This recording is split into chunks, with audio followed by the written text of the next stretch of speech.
बिस्मिल्लाहिर्रहमानिर्रहीम। नाज़रीन, सोच टीवी के प्लेटफॉर्म से अस्सलाम वालेकुम। नाज़रीन, यूएई के ओपेक से निकलने को एक स्ट्रेटेजिक तब्दीली के तौर पर देखा जा रहा है, लेकिन यूएई पर इसका ज़्यादा असर इसलिए नहीं होगा क्योंकि वो पहले से ही तेल पर इन्हसार ख़त्म कर चुका है। तेल अब दुबई के जीडीपी में 1% से भी कम हिस्सा डालता है। दुबई ने अपना इकनॉमिक एजेंडा D33 के ज़रिए बयान किया है। यूएई ने अपनी मईशत को सिर्फ एक चीज़ पर उस्तवार करने का प्लान बना लिया है, ख़ुद को मुकम्मल तौर पर एक आला दर्जे के आलमी कारोबार, टेक्नोलॉजी और सियाहत का मरकज़ बनाने का फ़ैसला किया है। मगर यहाँ सवाल ये है कि क्या दुबई का ये ख्वाब पूरा होगा?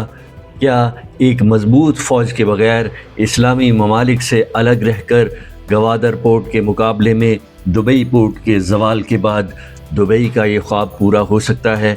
आइए इसका जायज़ा लेते हैं। नाज़रीन, यूएई ने 19 जनवरी 2026 को हिंदुस्तान के साथ दो तरफ़ा स्ट्रेटजिक दिफाई शराकतदारी के लिए एक अहम ख़त पर दस्तखत किए थे। ये फ्रेमवर्क फ़ौजी और सिक्योरिटी ताउन को गहरा करने पर मरकूज़ है, जिसमें मुश्तरका तरबियत, दफाई सनती ताउन, make in India, cyber security और समुद्री दिफा के लिए खुदकार तरीके शामिल हैं। जबकि यूएई और पाकिस्तान के दिफाई ताल्लुकात एक रिवायती स्ट्रेटजिक पार्टनरशिप से एक कशीदा लेन देन की तरफ बढ़ते हुए अब आपस की दूरियों को बढ़ा रहे हैं और यूएई अब नई सख्तबंदियाँ ढूंढने की कोशिश कर रहा है। पाकिस्तान का ईरान पर गैर जानिबदाराना मौक़िफ़ और सऊदी अरब के साथ पाकिस्तान के करीबी ताल्लुकात पर पाकिस्तान कभी भी कोई समझौता नहीं कर सकता, जिसके नतीजे में यूएई ने पाकिस्तानियों को निकालना शुरू कर दिया है। अब इतिहाद एयरवेज़ से 40 पाकिस्तानियों को निकाल दिया गया है। एक सीनियर और मोतबर सहाफ़ी ने दावा किया है कि इतिहाद एयरवेज़ में एक साहब हैं जिन्होंने अपना नाम ज़ाहिर नहीं किया। उन्होंने बताया है कि मैंने 18 साल इस शोबे के अंदर काम किया है, इस कंपनी के अंदर काम किया है, मुझे 48 घंटे के नोटिस पर फारिग कर दिया गया है। इसके अलावा बहुत सी कंपनियों की खबरें आ रही हैं कि उन्होंने पाकिस्तानियों को यूएई से निकालना शुरू कर दिया है।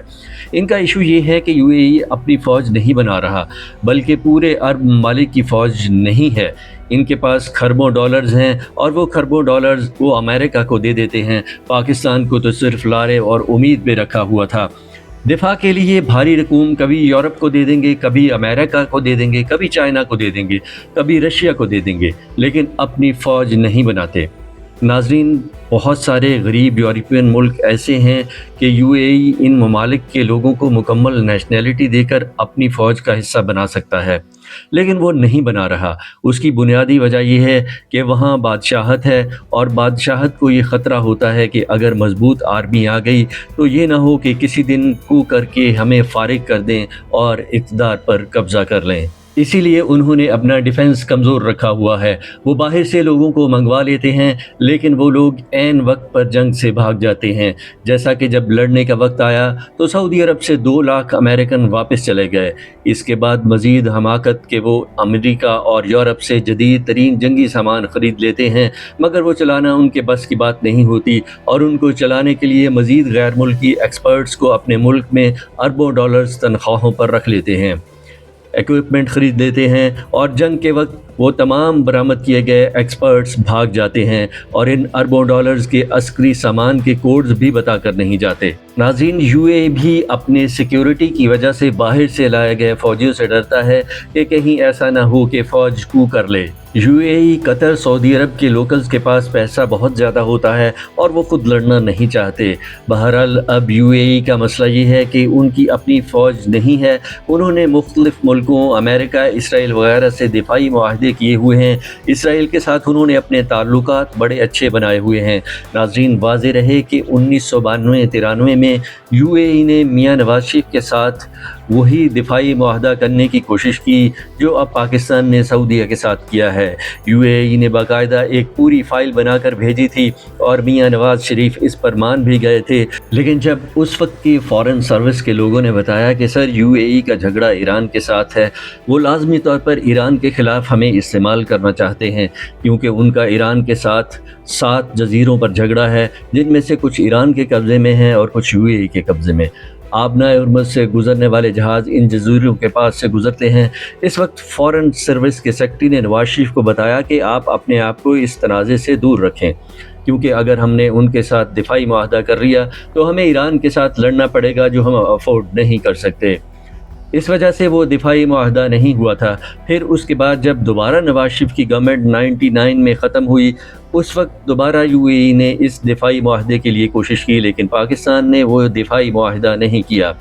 UAE سے اختلافات کی اب بنیادی وجہ یہی تھی کہ UAE ہمیں $3 ملین دے کر چاہتا تھا کہ ہم ان کو سپورٹ کر کے ایران پر چڑھائی کر دیں، لیکن پاکستان نے اس معاملے میں واضح انکار کر دیا۔ انہوں نے کہا کہ ایران ہمارا ہمسایہ ہے اور ہم یہ نہیں کر سکتے۔ پاکستان نے کہا کہ دوسری بات یہ ہے کہ ایران UAE پر ڈائریکٹ حملہ نہیں کر رہا، وہ تو امریکن بیس پر حملہ کر رہے ہیں، تو آپ کو اس سے کیا مسئلہ ہے؟ جس پر انہوں نے اپنے پیسے واپس مانگ لیے، جو پاکستان نے ان کو فوری طور پر واپس کر دیے۔ پاکستان سعودی عرب کے بلاک میں ہے اور UAE کی سعودی عرب سے بھی سر جنگ جاری ہے۔